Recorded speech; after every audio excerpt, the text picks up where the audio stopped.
Hello there.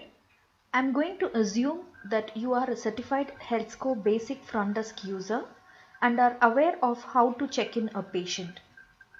This video will walk you through consultation types and how to use them while checking in a patient.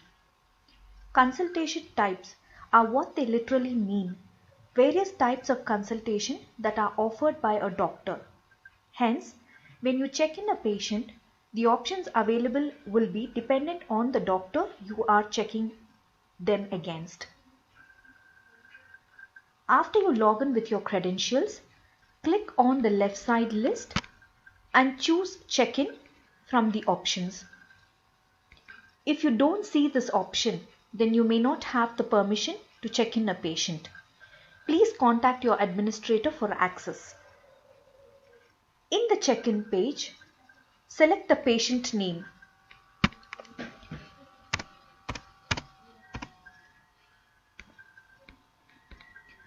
And the primary doctor the patient has come to visit. Now the consultation types are displayed in the drop down after you select the doctor.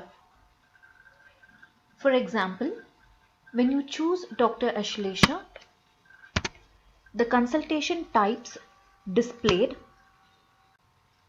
are the consultant group, MTB group therapy, etc. But when you choose Dr. Anusham,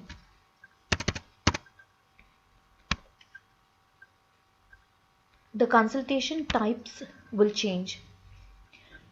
The consultant, surgeon charges, assistant surgeon charges, co-opted surgeon charges, and OPD procedure, etc.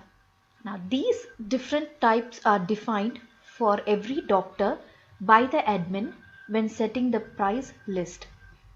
The amount to be charged can be different for each consultation type. You can also decide when to select a consultation type depending on the number of days it has been since the patient visited the doctor. For example, if a doctor does not want to charge his patients if they come for a follow-up within 3 days of the initial visit, if your admin has defined a consultation type follow-up within 3 days, it will be automatically selected as default when you try to check in the patient. The consultation charge depending on the consultation type will be added to the bill automatically when you check in. You can verify this in the billing page if you have access to it.